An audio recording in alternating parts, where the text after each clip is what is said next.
Good morning. Bharatiya cement సమర్పిస్తున్న business breakfast షోకి స్వాగతం. ఏషియన్ మార్కెట్స్ వరుసగా మూడవ సెషన్ ఇవాళ నష్టాల్లో ట్రేడ్ అవుతున్నాయి. ఎస్ఎక్స్ నిఫ్టీ కూడా మనకు ఒక నెగిటివ్ ఓపెనింగ్నే సూచిస్తోంది. 2 రోజుల ఫెడరల్ రిజర్వ్ సంబంధించిన ఓపెన్ మార్కెట్స్ కమిషన్ మీట్ ఇవాటి నుంచి ప్రారంభమవుతోంది. ఇవాళ రేపు 2 రోజుల సమావేశం తర్వాత రేపు నైట్ అంటే బుధవారం నైట్ మన కాలమానం ప్రకారం బుధవారం రాత్రికి ఫెడరల్ రిజర్వ్ నుంచి ఎటువంటి కామెంటరీ వస్తుంది. ఎందుకంటే రేట్ కట్ సంబంధించి రేట్ ఇంక్రీజ్ సంబంధించి ఎవరు కూడా ఇంక్రీజెస్ ఉంటాయని ఎక్కువ మంది ఊహించడం లేదు. అనుకోని విధంగా ఒకవేళ పెంచుతారా లేకపోతే అసలు కామెంటరీ ఏ విధంగా ఉంటుంది దీన్ని మార్కెట్స్ గమనిస్తూ ఉన్నాయి. సో కొంత నెర్వస్నెస్ ఉంది ఎఫ్ఓఎంసీ మీటింగ్స్ సంబంధించి. అందుకనే లాస్ట్ నైట్ కూడా యుఎస్ మార్కెట్స్ నష్టాల పాలయ్యి కొద్దిగా లోవర్ లెవెల్స్ నుంచి కోలుకొని క్లోజ్ అయ్యాయి.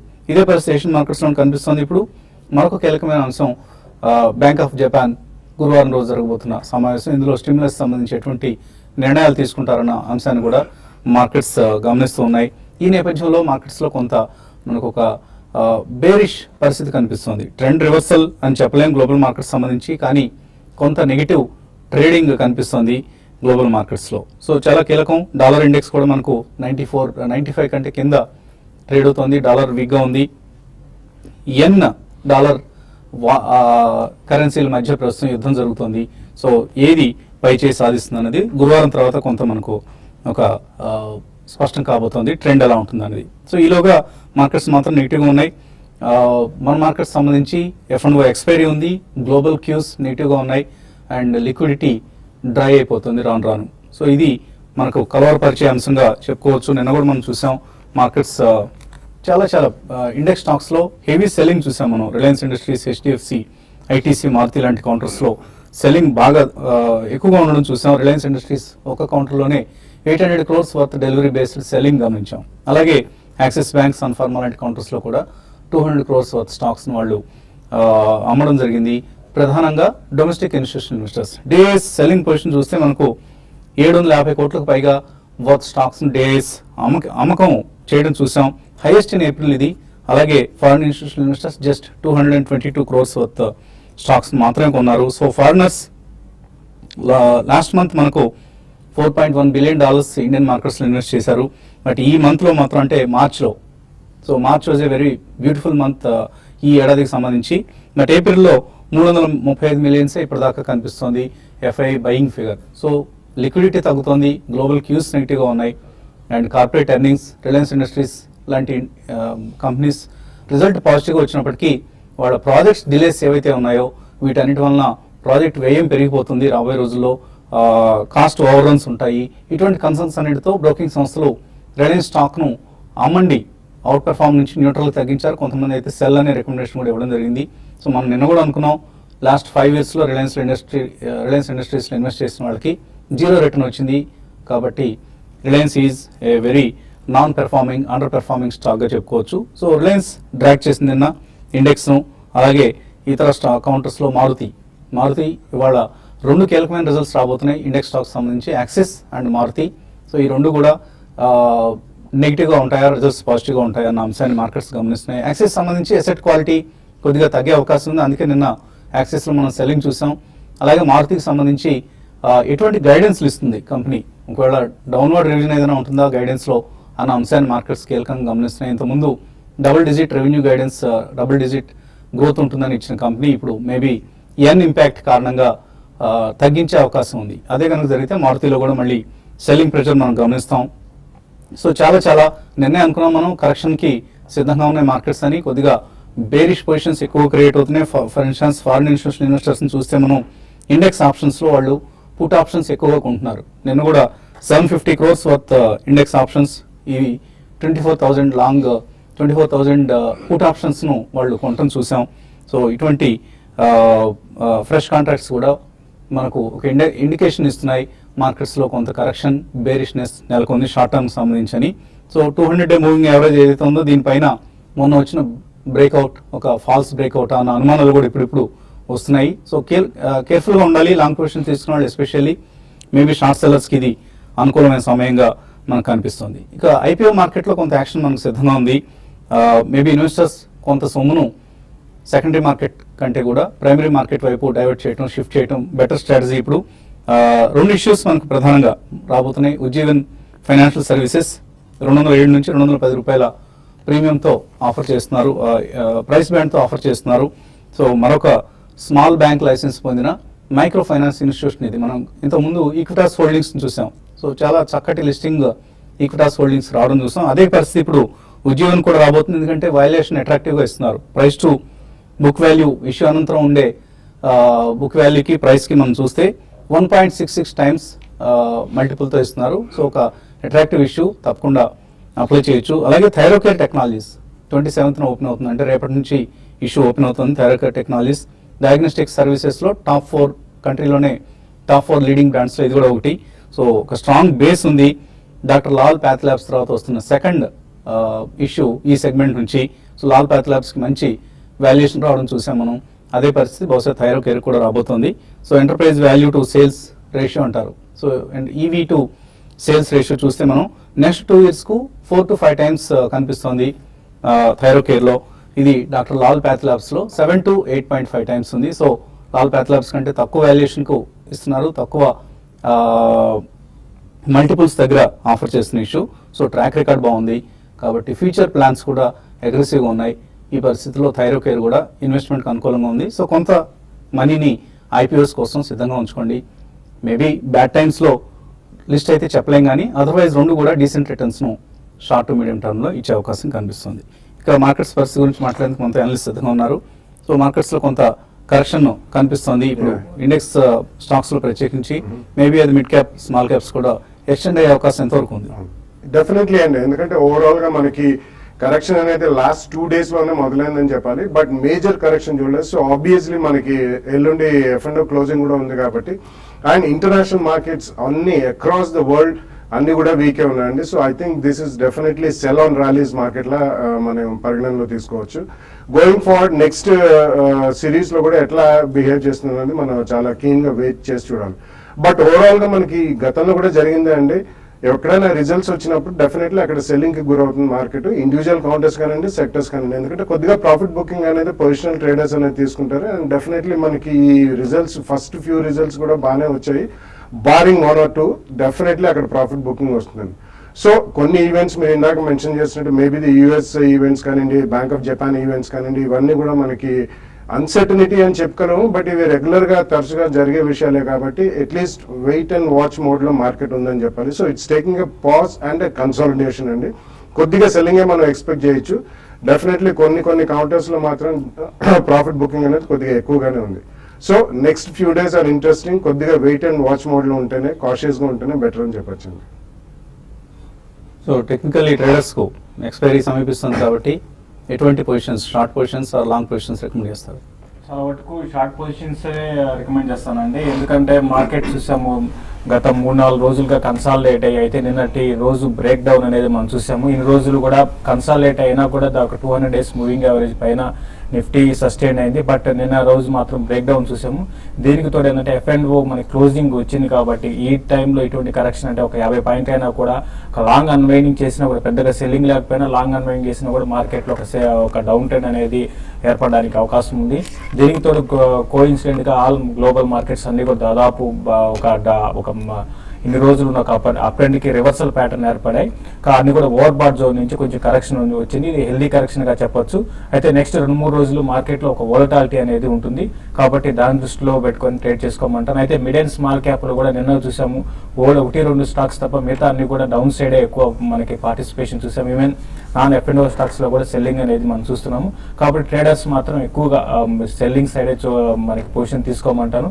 ఆల్రెడీ ఈ సిరీస్ లో ప్రాఫిట్స్ లో ఉన్న వాళ్ళు ప్రాఫిట్ బుక్ చేసుకొని మార్కెట్ కరెక్షన్ కోసం, అంటే కొంతమంది షార్ట్ సేల్ చేయడానికి అంటే వాళ్ళకి ఇంట్రెస్ట్ ఉండకపోవచ్చు, అటువంటి వాళ్ళు వెయిట్ చేసి మార్కెట్ ఇక్కడ నుంచి ఒక 100 నుంచి 150 పాయింట్స్ కరెక్షన్ రావడానికి అవకాశం ఉంటుంది. అప్పుడు బై చేసుకోమంటాను. అందులో భాగంగా కొన్ని స్టాక్స్ సెల్ చేయమంటాను. మరి ముఖ్యంగా కోటక్ బ్యాంక్ ఒకటి లాస్ట్ F&O సిరీస్ కి ఈ రోజుకి చూసేది సేమ్ అదే ప్రైస్ లో ఉంది కాబట్టి హైయర్ లెవెల్స్ లో కోటక్ బ్యాంక్ ని సెల్ చేసుకోవచ్చు. తర్వాత బయింగ్ విషయానికి వస్తే జీ ఎంటర్టైన్మెంట్ కొంచెం లో వచ్చినప్పుడు 396 ఆ లెవెల్కి వచ్చినప్పుడు 392 దగ్గర పెట్టుకుని దాన్ని బై చేసుకోవచ్చు. తర్వాత బ్యాంక్ నిఫ్టీ విషయానికి వస్తే ఒక నిఫ్టీ ఈ లెవెల్లో ఉంది అంటే కూడా ఇన్ని రోజులు ఆగిందంటే బ్యాంక్ నిఫ్టీ అని చెప్పొచ్చు చాలా స్ట్రాంగ్ ఉంది. అయితే ఇటువంటి ఎంత స్ట్రాంగ్ ఉన్నా కూడా ఒక 13,500 నుంచి పెరిగింది కాబట్టి ఇది కూడా ఓవర్ బాట్ లో ఉంది. దీన్ని కూడా హైయర్ లెవెల్స్ లో సెల్ చేసుకొని 16,800 దగ్గర స్టాప్ లాస్ పెట్టుకోమంటాను. అయితే ఈ సిరీస్ కాకుండా నెక్స్ట్ సిరీస్ లో వీక్ అవడానికి అవకాశం ఉంటుంది. ఈ సిరీస్ లో ఉన్న వాటిలో బ్యాంక్ నిఫ్టీ కొంచెం స్ట్రాంగ్ ఉందని చెప్పొచ్చు. సపోర్ట్ విషయానికి వస్తే 16,600 కానీ బ్రేక్ అయిందంటే 16,400 and 16,250 next 4 to 5 trading session లో రావడానికి అవకాశం ఉంది. తర్వాత అశోక్ లైలాండ్ కూడా హైయర్ లెవెల్లో సెల్ చేసుకోమంటాను. అయితే ఐటీ స్టాక్స్ మాత్రం కొంచెం ఈ రోజు లో లెవెల్ నుంచి కొంచెం రికవరీ కావచ్చు. తర్వాత ఫార్మా కౌంటర్స్ కూడా కొంత లో లెవెల్లో రికవరీ కావచ్చు. మిగతా అన్ని సెక్టార్లు మాత్రం హైయర్ లెవెల్లో సెల్ చేయమని చెప్తానండి. సో కొంత మనం మార్చ్ ఏప్రిల్ మ్యూచువల్ ఫండ్ సంబంధించి కూడా పాజిటివ్గా ఉండడం చూసాం. ఎందుకంటే న్యూస్ అన్ని కూడా మళ్ళీ పాజిటివ్గా టర్న్ అవుతున్న సమయం ఇది. Last 3 months 6 months returns. అవునండి. కానీ ఈలోగా మళ్ళీ కన్సల్టేషన్ కరెక్షన్ వచ్చే అవకాశం కనిపిస్తుంది. సో ఎటువంటి రికమెండేషన్స్ ఈ సమయంలో ఇవ్వబోతున్నారు మీరు? కంటిన్యూ విత్ ద ఇన్వెస్ట్మెంట్స్ అండి. మనం మ్యూచువల్ ఫండ్స్ లో జనరల్ గా ఇన్వెస్ట్మెంట్ చేసినప్పుడు షార్ట్ టర్మ్ ట్రెండ్స్ ఏమైతే ఉంటాయో దాని గురించి పెద్దగా పట్టించుకోవాల్సిన అవసరం లేదు. అండ్ లాంగ్ టర్మ్ ఇన్వెస్ట్మెంట్ ఉంటుంది కాబట్టి మ్యూచువల్ ఫండ్స్ లో more the volatility, more the beneficial for regular investors, that too through the route of SIP. So please continue with your investments and portfolio లో రీషఫ్లింగ్ చేయాలనుకుంటే ఏదైతే schemes మంచిగా perform చేయట్లేదో అలాంటి schemes ని మీరు మార్చుకొని మంచిగా పర్ఫామ్ చేసే స్కీమ్స్ కి స్విచ్ చేసుకోండి. లంసమ్ ఇన్వెస్టర్స్ ఎవరైతే ఉంటారో అలాంటి వాళ్ళు కొద్దిగా ఇప్పుడు ఒక 20-30% ఆఫ్లోడ్ చేసి systematic transfer plan route through next 6 months లో పెట్టుకుంటే మంచిగా ఉంటుందండి. సో ఏదైనా స్పెసిఫిక్ స్కీమ్ రికమెండ్ చేస్తున్నారు? అవునండి. ఈ రోజు we're talking about Franklin India blue chip fund. So ఇది 1993లో స్టార్ట్ అయిన ఫండ్ అండి. 22 long years of consistent performance ఉన్న ఫండ్ అండ్ బిఎస్సి సెన్సెక్స్ కి బెంచ్ మార్క్ అయి ఉన్న ఫండ్ అనమాట. అండ్ ఈ ఫండ్ యొక్క పోర్ట్ఫోలియోలో జనరల్ గా 35 to 40 స్టాక్స్ ఉంటాయి పోర్ట్ఫోలియోలో on an average. And proper diversification across sectors as well as companies maintain చేస్తారు. అండ్ స్టాక్ పికింగ్ వచ్చేటప్పటికి ఏదైతే companies high return of capital employment అవుతుందో దాంతోపాటు good management and ability to deliver sustainable earnings growth ఉంటుందో అలాంటి companies లో investment చేయబడుతుంది. And last 3 cycles ఏమైతే ఉన్నాయో ఆ సైకిల్స్ ని సక్సెస్ఫుల్ గా మెన్యూవర్ చేసి కన్సిస్టెంట్ రిటర్న్స్ ఇచ్చిన ఫండ్ ఇది. అండ్ టాప్ సెక్టర్స్ వచ్చేసి ఈ ఫండ్ లో financial, technology, energy, automobile and health care. Top holdings HDFC Bank, Infosys, ICICI Bank, Cognizant Technologies and Indus India Bank. And last 1 year లో -1.9% return ఇచ్చింది. 3 years లో 15.22, 5 years లో 9.73, 7 years లో 17.59 and since Inception last 23 years గా చూస్తే 21.87% return ఇచ్చిన fund అండి. And it has created huge wealth for investors. 1 lakh ఎవరైతే ఇన్వెస్ట్మెంట్ చేశారో 1993లో ఈ రోజు దాని వాల్యూ 35,19,000 ఉంది. And it is a very conservative fund అని చెప్పుకోవచ్చు. బిగినర్స్ గా ఎవరైతే మ్యూచువల్ ఫండ్ లో ఇంతవరకు ఇన్వెస్ట్మెంట్ చేయలేదు, ఇన్వెస్ట్మెంట్ చేయాలనుకునే వాళ్ళు they can start with this fund. And overall పోర్ట్ఫోలియోలో ఒక 15 to 20% they can have it. And పోర్ట్ఫోలియోలో ఎక్కువ అగ్రెసివ్నెస్ వద్దనుకుంటే అండ్ కన్జర్వేటివ్ గా ఉండాలంటే they should hold this fund in their portfolio. So 5 years performance మాత్రం కొంత డిసప్పాయింట్ చేసింది Franklin India blue chip fund. Otherwise it's okay. Investors నుంచి కాల్స్ అలాగే మెయిల్స్ తీసుకునే ముందు కాసేపు ప్రకటనలు.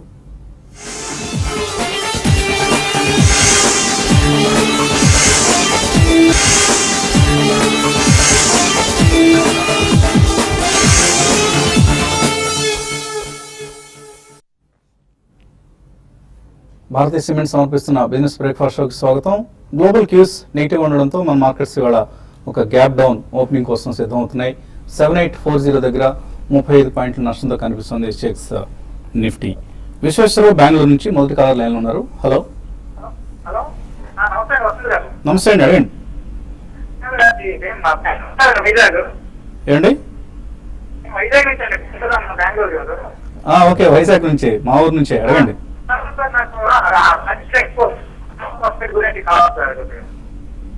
ఆడియో బ్రేక్ అవుతుందండి, మీ దగ్గర మొబైల్ ఫోన్ సిగ్నల్ సరిగా ఉన్నట్లేదు. రాజేష్ ఎక్స్పోర్ట్స్ అండి, రాజేష్ ఎక్స్పోర్ట్స్ రామా ఫాస్ఫేట్ అండి. Rama plastics. Rajesh exports Rama phosphate అండి. ఓకే, ఈ రెండు ఏంటి, కొనాలనుకుంటున్నారా? కొన్నాను సార్. రాజేష్ ఎక్స్పోర్ట్స్ 600లో కొన్నాను. ఈ 2 రోజుల్లో బాగా పడిందండి, దాని గురించి తెలుసుకున్నాను. ఓకే అండి. రాజేష్ ఎక్స్పోర్ట్స్ ఒకటి మీరు గమనించాలండి, అది లాస్ట్ ఒక 1 year 1.5 year లో 200 నుంచి దగ్గర 750 దాకా మనకి పెరిగింది. మరీ ముఖ్యంగా లాస్ట్ 2-3 quarterలుగా చూసుకుంటే ఈ మంత్ కాకుండా చాలా స్ట్రాంగ్ రిజల్ట్ ఇచ్చారండి. దానివల్ల ఏంటంటే స్టాక్ లో అప్ ట్రెండ్ ఉంది. అయితే లాస్ట్ ఒక 2-3 రోజుల్లో కొంత హయ్యర్ లెవెల్ సెల్లింగ్ అనేది మనం చూస్తున్నాము. ఇంకా ఫర్దర్ గా వీక్ అయ్యే అవకాశం కనపడుతుందండి. కరెంట్ లెవెల్స్ నుంచి 520 ఆ లెవెల్ దాకా రావచ్చు. 520 అండ్ 480 దగ్గర కొంచెం ఆగే అవకాశం ఉంది. చూడండి, ఈసారి రిజల్ట్ బాగుంటే మళ్ళీ స్టాక్ రీబౌండ్ అవ్వచ్చు. బట్ ఇన్వెస్ట్మెంట్ కి డెఫినెట్ గా మంచి స్టాక్ ఏనండి. ప్రస్తుతం ఉన్న పరిస్థితుల్లో మీరు హోల్డ్ చేయమని చెప్తాను. ఇంకా లోయర్ లెవెల్కి వచ్చినప్పుడు మీరు ఫర్దర్ కూడా యాడ్ చేసుకోమని చెప్తానండి. వైజాగ్ నుంచి తర్వాత caller Srinivas. Hello, sir good morning sir. Morning అండి, అడగండి. సార్ మ్యూచువల్ ఫండ్స్ 6 ఫండ్స్ ద్వారా ఇన్వెస్ట్ చేస్తున్నాను సార్ లాంగ్ టర్మ్ కోసం. అది కూడా ఎన్జే ఫైనాన్షియల్ సర్వీసెస్ అని ఆర్గనైజేషన్ ద్వారా చేస్తున్నాను సార్. వాళ్ళు మీ సైడ్ చార్జెస్ ఏముంటుందని చెప్తున్నారు, ఇది రైట్ అంటారా సార్? చార్జెస్ వాళ్ళు ఎందుకు వేస్తారండి మీకు? కొన్నిసార్లు 100 పర్ ట్రాన్సాక్షన్ 100 రూపీస్ అనేది పడుతుంది. సో అది డిపెండ్స్ అండి. అంటే అప్లికేషన్ ఫామ్ ఫిల్అప్ చేసినప్పుడు అందులో టిక్ పెడితే పడుతుంది, లేదంటే చార్జెస్ పడవు. జనరల్ గా అయితే చార్జెస్ ఉండవు. సో ఇంటర్మీడియట్స్ వాళ్ళు. National distributors, intermediates. Okay. So normally ఎటువంటి చార్జెస్ లేకుండా, ఎందుకంటే వాళ్ళకి మ్యూచువల్ ఫండ్స్ నుంచి కమిషన్ వస్తుంది. అందులో డిస్ట్రిబ్యూటర్ కి ఫీజు తీసుకునే సదుపాయం ఉందండి. వాళ్ళది ఆన్లైన్ పోర్టల్. అది ఆన్లైన్ పోర్టల్లో ఒకవేళ ఫీజ్ రిసీవ్ చేసుకునే ఆప్షన్ కనుక డిస్ట్రిబ్యూటర్ పెట్టారంటే probably some fees you will have to pay from that అండి. ఓకే. సో దానికంటే కూడా ముందు మీరు 100 రూపాయలు 200 కంటే కూడా ఎటువంటి స్కీమ్లు మీరు సెలెక్ట్ చేస్తున్నారు దానికి ఇంపార్టెన్స్ ఇవ్వండి. మీ ఇన్వెస్ట్మెంట్ ఆబ్జెక్టివ్స్ ఏవైతే ఉన్నాయో వాటిని మీరు సెలెక్ట్ చేసుకున్న స్కీమ్స్ సర్వ్ చేయగలవా లేదా, అది ఇంపార్టెంట్ ఇష్యూ అండి.